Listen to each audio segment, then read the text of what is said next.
And we are live. You already know who it is. My name is Mike Kyle, aka the Fantasy Vulture. I have over a decade worth of fantasy football experience and have continuously competed for fantasy championships over the course of the past 6 seasons. Let's me get 7 in 2020, but enough of me.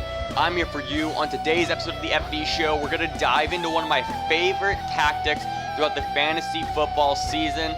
Basically, how to make your team as fantasy relevant as possible using the trade deadline. With the trade deadline coming up in so many leagues, maybe it's this week, the week after, or the following week before playoffs start. Trade deadline season is happening, and you need to put your team in the best position to make the playoffs, and of course, win that goddamn championship. So before we get into the strategy, be sure to hit that like button down below. Also subscribe for more fantasy content. And last but not least, you can follow me on all social media platforms at FF Vulture. My DMs are open. I love to answer your start-sit questions, waiver wire pickups, trade offers, and anything else fantasy football related over on those platforms. But let's dive right in. We're going to use my dynasty team for this example because I think it works the best for what I try and do. And this is basically what I call shuffling the deck, how to build depth for your team. And in short, the concept is simply you're going to take a star player or a very highly talented player, flip them for assets, and then what you decide to do with those assets afterwards is up to you. But it's basically just a way to create as much depth for your team as possible, because we all know what happens throughout the course of the fantasy season. You have bye weeks, you have injuries, you have suspensions. There's so many multitude of reasons why you may lose a player for a week or several weeks. I mean, what happens if you draft Saquon Barkley with the second overall pick and he tears his ACL? What happens if you spend that first round pick on Michael Thomas and he misses half the season? You need to find ways to recover from that and continue to win without your star player. And I feel like this strategy really does depict how to do that. I think it works better in Dynasty just because roster sizes are larger, trades happen more frequently, but this does work for redraft as well. The same concept kind of applies. So this was my Dynasty team to start the season. This was basically what it was going into week 1. But before that, so what we're going to do is that I'm going to just transform my dynasty team throughout the course of this video, kind of just referencing the trades that I made, and we're going to apply it to this spreadsheet here. So the first trade that I made this offseason, actually, before we even do that, let's go through the team first, shall we? My quarterbacks were Lamar Jackson and Cam Newton. My running backs were Aaron Jones, Chris Carson, Antonio Gibson, Myles Gaskin, Keyshawn Vaughn, Rashad Penny, Benny Snell, Kerryon Johnson. My wide receivers, Calvin Ridley, DK Metcalf, Juju, Henry Ruggs, Denzel Mims, T. Higgins, Darnell Mooney, Van Jefferson. My tight ends, Mark Andrews, Jonnu Smith. My defenses, the Rams and the Dolphins. And my kickers, Joey Sly. My draft picks going into the 2021 season, second round pick, third round pick, and a fifth. I traded my fourth round pick in order to acquire Jonnu Smith, and I used my first round pick in 2021 in order to get my baby boy Henry Ruggs during our rookie draft. All right, so let's kind of just go over through the process and how this happened. The first trade that I did was I traded Kerryon Johnson for Leonard Fournette. Actually, we can do this first. It's fine. Order doesn't necessarily matter for this. This was actually the second deal that I did, and I did this as Leonard Fournette got released. So this was probably like week 1 or 2 when I made this deal, and it was simply because with the Lions drafting DeAndre Swift, we knew Kerryon was kind of dead in the water, and with Leonard Fournette's future at that point still up in the air, I think he had just signed with the Bucs actually the day after. The reason why I made that move is because I love Fournette personally, and knowing that and buying into the talent comparatively to Kerryon Johnson, I just knew that Leonard Fournette at this point would be a better fantasy asset than Kerryon, so I made that switch while I could. But the actual first move that I made was I traded DK Metcalf for A.J. Brown and Zach Moss. And the reason why I made this deal, I've talked about this time and time again, I see A.J. Brown and DK Metcalf at the exact same level in terms of wide receiver assets. Like, to me, A.J. Brown is 1, DK Metcalf is 2, or even vice versa. Honestly, the difference is so minuscule. And if you know anything about me and the way that I play fantasy, running backs, I hammer them every chance I get. Doesn't matter the league format. does not matter whatsoever. My fantasy football philosophy is running backs win you championships. I'm the running back king in all of my leagues. And I like Zach Moss coming out of college. He was a guy who I was highly targeting in my rookie draft. Unfortunately, he went one pick before me, and so just making that deal to trade DK for AJ and Zach Moss felt like a no-brainer for me in that decision. So immediately you can see the asset category moves up to +1.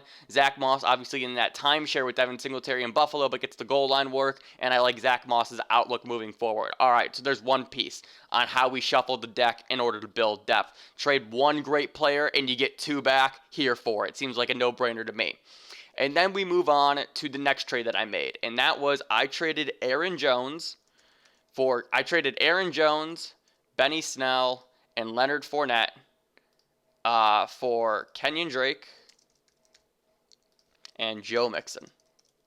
There was also Traquan Smith in that deal, who I picked up off the waiver wire. Oh, is that going to do the thing I don't want it to? There we go. I also picked, I used Traquan Smith, who I just picked up off the waiver wire, in order to make that deal happen. And in that, I also got Mecole Hardman. So I took Benny Snell, who is pretty much only valuable if James Conner is not on the field, right? And there is some concern that the Steelers won't re-sign Conner and they're going to make Benny Snell the full-time back. That's fine, but me getting Kenyon Drake, a guy who is getting 18 carries a game, and obviously the workhorse in Joe Mixon kind of made that trade worth it. The way that I was really looking at my team at this point was I had Aaron Jones and Chris Carson as my 1 and 2, but by that point, Antonio Gibson hadn't broken out yet. Myles Gaskin was kind of this guy we were all trying to figure out, and I really felt like if I could add Kenyon Drake and Joe Mixon in the same deal, that would be one way for me to kind of bolster up my entire running back core as a whole, instead of just trying to rely on Aaron Jones and Chris Carson every single week. And as I've said previously, I really wanted to get off of the Matt LaFleur experience. When you see Jamal Williams on the field for 40% of the plays, stealing work from Aaron Jones, it really is not a fun time.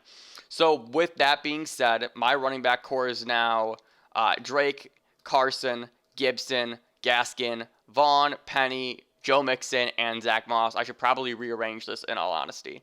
So that's exactly what we're going to do. So let's come down here. Joe Mixon. Cool. Zach Moss. Okay. The next trade that I made was one of my tilt trades, but at the time it made sense, and I actually love the way that it's turning out right now. And that was I traded Juju Smith-Schuster for Preston Williams and LaMichael Pirine. So the reason why I made this deal was because Juju was struggling. Since then, of course, he's been playing really well. It is what it is. That said, Preston Williams has looked great in his short time with Tua, but of course, Preston does get injured. And Michael Pirine, I actually had to start. He was a guy who I loved coming out of college, coming out of Florida, and I love that he landed with the Jets. I've talked about this a few times. I knew that this Jets front office did not like Le'Veon Bell, Adam Gase specifically, so there was that chance that Le'Veon Bell would be off the team, and Michael Pirine would get his chance to shine during his rookie season. So I was able to get a guy who I really liked in LaMichael Pirine, a guy who I could start going forward the rest of the season, and I also got back a young asset in Preston Williams, a guy who has flashed quite a bit when he has been on the field. Obviously, him being tied to Tua long term is really intriguing for me as well, and with Juju's contract situation all up in the air in Pittsburgh, and just his lack of production early on in the year, I felt like it really was a move that made sense for me to make. So, what does that deal do? Well, let's kind of redo this again, right? Juju, we're going to take away LaMichael Pirine here. So we're going to replace Juju with Preston. And then again, we're going to add LaMichael Pirine here, adding that other asset. So far throughout the course of this season, we've added two assets. Actually, we've added, I believe it's now two assets in Zach Moss and LaMichael Pirine. We added Mecole Hardman. So this is looking really good so far. You can kind of start to see things turning over in a way that makes my team more valuable for the long run, right? It's one of those things where now if, for example, if Antonio Gibson gets hurt, boom, you slide in Zach Moss. If Joe Mixon gets hurt, like he has been for the past 2 weeks, so Michael P. Ryan, instant start. And this really is just trying to find ways to create as much value within your roster as possible. Yes, you're losing.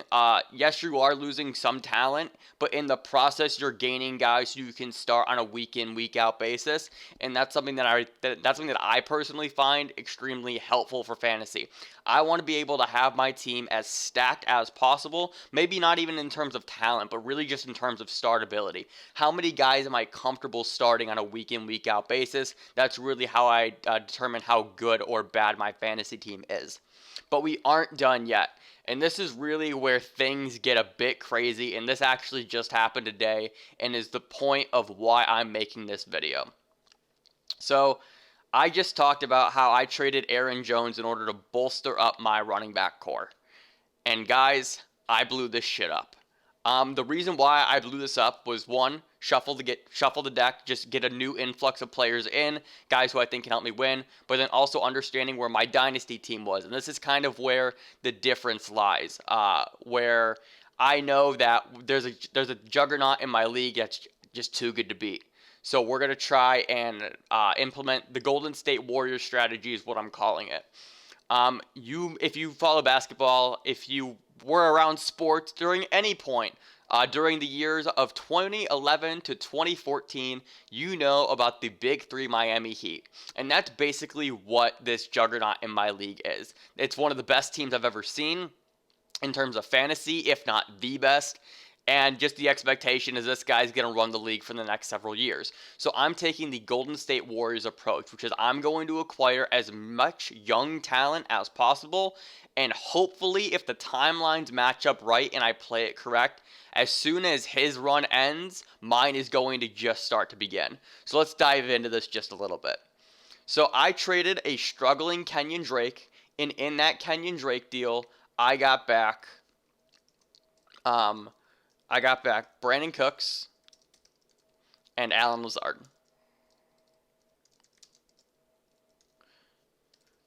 So let's copy here.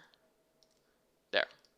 Also in this Drake deal, I traded a 2022 fourth round pick. That's not available in the pick section though, because those picks are just for 21. So the reason why I made this deal was because at the time I was still really on the fence on if I wanted to go for it or not. With Kenyon Drake being in a contract year, it was something that I just really didn't feel comfortable with. I also don't trust the Arizona Cardinals, all things considered. With Kyler being such a threat on the ground, with Chase Edmonds being involved, it really kind of limits what Kenyon Drake can do in this offense, because comparatively to what we saw last year where Drake was getting targets, he was getting end zone work and things like that, there's just a giant change. And again, being in that contract, I really wanted to try and sell high while I could. And if you look at my team, one thing that I would desperately needed was a third or fourth wide receiver. Because at this point, we can rearrange this to where it's T. Higgins here, Denzel Mims. Oh, I actually have Curtis Samuel. I forgot to put that in. I'm sorry. I apologize. Late edition. I've always had Curtis Samuel, but he's just been a guy, kind of a stash now for me until the last 3 weeks or so. So T. Higgins, who did I just replace? Preston Williams. So if you look at my team here, the reason why I traded for 2 wide receivers at this point was because it's basically I had Calvin, AJ, and T. Higgins. And the thing about this league is we start 10 players. We start an additional flex. That's why we're at 10 and not 9. So having depth really matters, and it's why I love this strategy for this league specifically. I needed a fourth option. And with the way Brandon Cooks has been playing, it felt like a no-brainer to go get him. And Allen Lazard really was the guy who was making this deal happen. I had several backdoor deals in place, and I was going to get Lazard no matter what. He was dropped just due to roster construction reasons by another team, and I did not have the fab to go get him. So I add a 24-year-old, So I add a 24-year-old wide receiver here and a 27-year-old wide receiver. Obviously, Cooks doesn't necessarily fit the timeline of my team, but he's a guy who I can plug in and start no matter what for the rest of the season. And again, at this moment in time, my expectation was to kind of stay the course, hold out, and try and compete the best I could. But then my gears started turning just a little bit, and I really wanted to try and find a way to increase my depth as much as possible. And the reason why is because if you look at my running back specifically, we need to talk, right? Chris Carson is in a contract year with the Seattle Seahawks. And very much like the Cardinals, I do not think that the Seattle Seahawks are going to re-sign Chris Carson. Looking at their numbers in terms of salary cap, their recent draft capital, who they spent picks on, DJ Dallas and Rashad Penny, I don't see a world where Chris Carson re-signs in Seattle. He's also 26 years old, so he's not going to help my team in the direction that I'm currently trying to take. Antonio Gibson has been great, but hasn't gotten the full opportunity. Myles Gaskin, I think he's on a timer. If you've followed me for any period of time, you know that I've been tweeting about trying to sell high on Myles Gaskin. I think that the Dolphins draft a running back this year. Keyshawn Vaughn, we have no idea what he's going to be in Tampa, being behind Leonard Fournette. Granted, Fournette's on a one-year deal, and Ronald Jones is still there as well. Rashad Penny, totally up in the air coming off of his ACL injury. He has 2 years left on his rookie deal after this season, potentially. So his future is up in the air. Obviously, Chris Carson is a factor in that as well. Zach Moss has been fine. Goal line back as of now. Is his role going to expand going forward? And similar to Myles Gaskin, I think we all expect the Jets to draft a running back this year if P. Ryan does not improve and really show what he can do on the football field. So basically, you're looking at essentially 5 question marks. So I go from having 8 running backs, right, to potentially having 3 going into next season.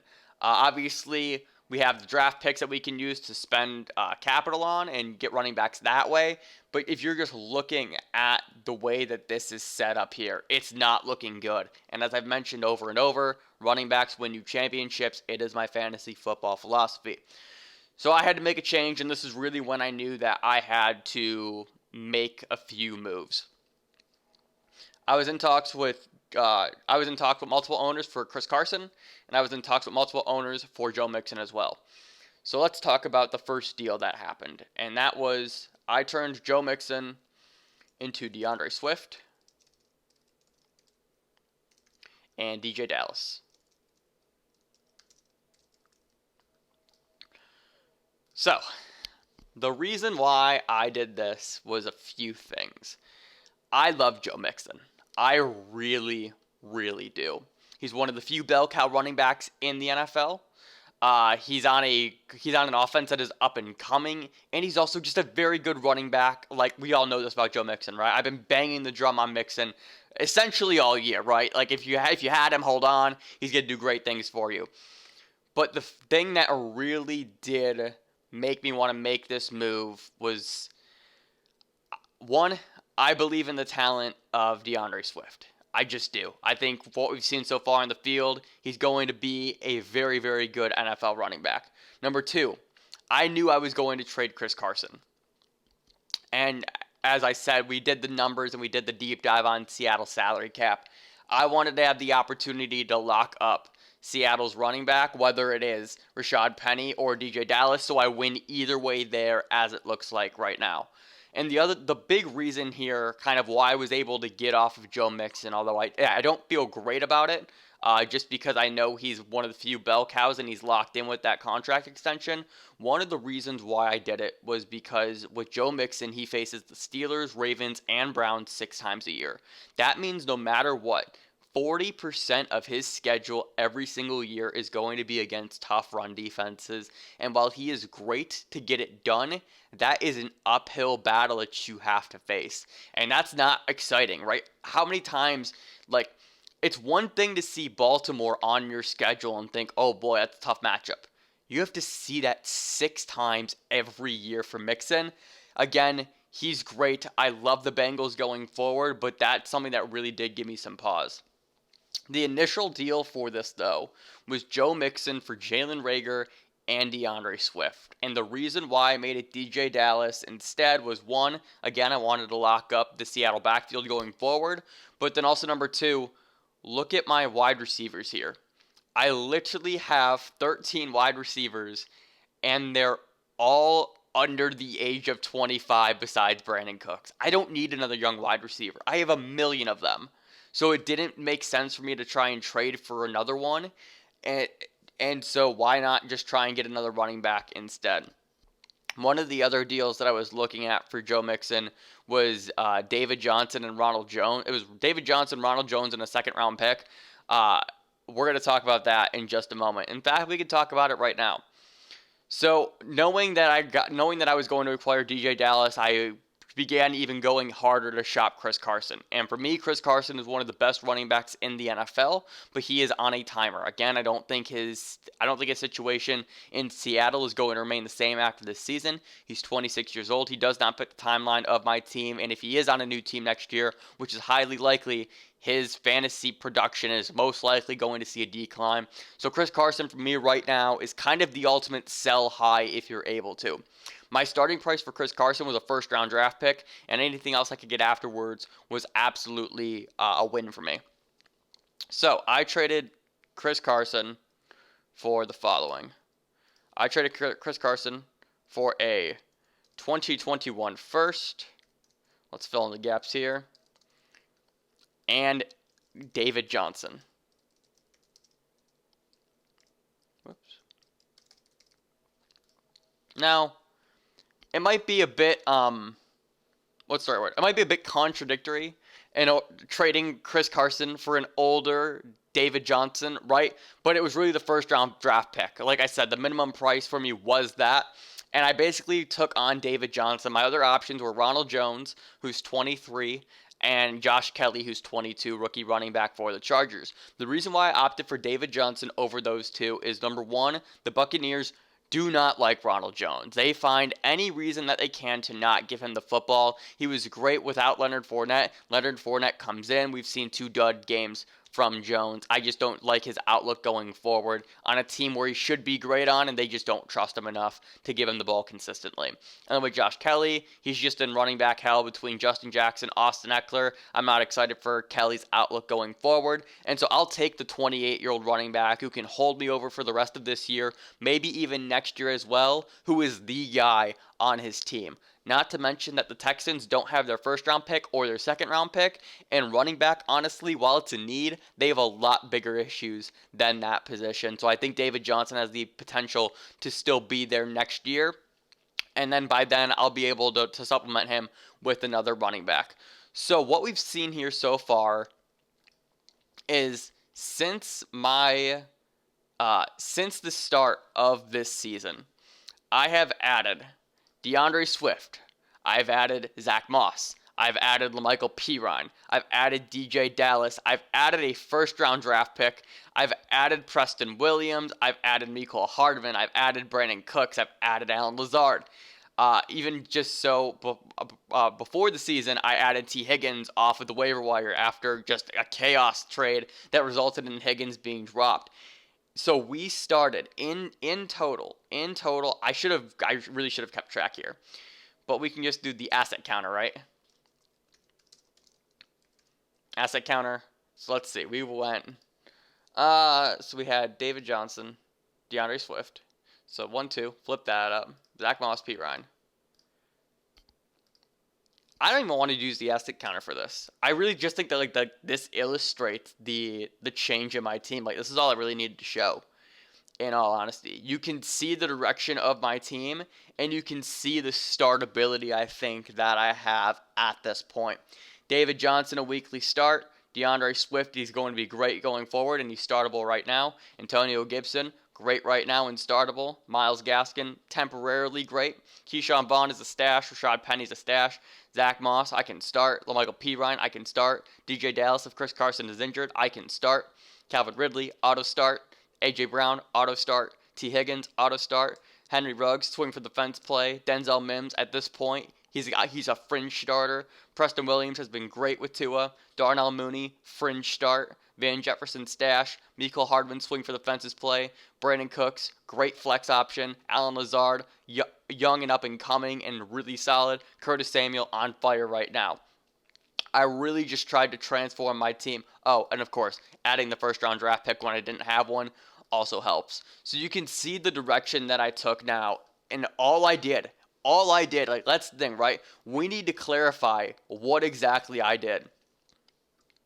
So we traded Aaron Jones. Aaron Jones plus what do we get? Aaron Jones plus trash?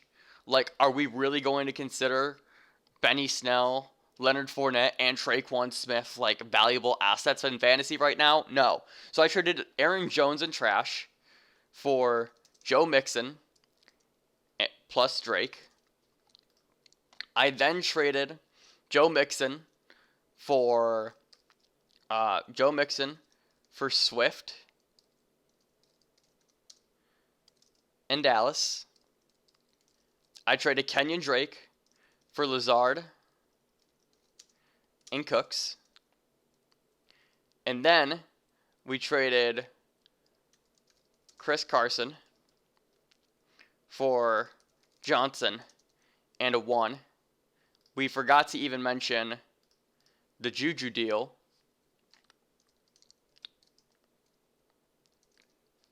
for Preston and Pirine. And then we also, we're going to bold this. Bold. And then we also did Metcalf for Brown plus Moss. So we traded Aaron Jones in parts for Joe Mixon and Kenyon Drake, and also Hardman. Which then turned into 1, 2, 3, 4, right? So we traded one great asset and finalized with 4 in return. Traded Chris Carson for a player who was startable and a first-round draft pick. We traded Juju for 2 and DK Metcalf for 2. So in total, if you really want to look at how this played out, we traded 1, 2, 3, 4. Trade 4. Receive 1, 2, 3, 4, 5, 6, 7. Actually, we would have to do this in total. Yeah, well, no, we'll count it. 1, 2, 3, 4, 5, 6, 7, 8, 9, 10. Bold. Yellow it. Like, that's just it. We traded 4 assets in, we traded 4 assets pretty much in total, essentially. And we got 10 back. My entire team is essentially redone now at this point. Obviously, tight end and defense and kicker stayed, but we added so much depth to this team just based off of trading a few players. It's one of those things where I'm looking at the totality of everything. Yes, losing Aaron Jones hurts. Yes, losing Joe Mixon hurts. Yes, losing Chris Carson hurts. Yes, losing Kenyon Drake hurts. Trading DK Metcalf early in the year fucking sucked watching him ball out. But it made my team so much better and put it in such a better position going forward. The average age of my wide receivers is 23. The average age of my running backs is 23. My team, during the course of the next 7 years, it's going to be incredible. It's going to be incredible because I built a base right now to where I don't need to rush anything. Like I said, there's a juggernaut in my league right now. So by the time his run ends, mine's going to go up like this, and we're just going to cross paths at some point, and I'm really excited for that. So this is my strategy called shuffling the deck. Again, it's basically you take one asset and or multiple, and you flip them in a combination of 2-for-1s or 3-for-1s, and then you take the players you receive and trade them to get more. It's just one of those things where it builds depth. It's a way for you to still maintain fantasy viability with your roster. It's kind of like you come down in one area to move up in another, or kind of just make a sideways trade, kind of like how I did, right? I traded Chris Carson for an older David Johnson, but I got back a first-round pick in the process. So this is a strategy that I love to do, and I really wanted to share it with you guys, and what better time to do that than during your trade deadline. So if you enjoyed this video, let's actually go back to a full screen, shall we? So if you enjoyed this video, be sure to leave a like and subscribe down below for more fantasy content. Remember, people come and go, but fantasy championships are forever, and I will see you in the next video.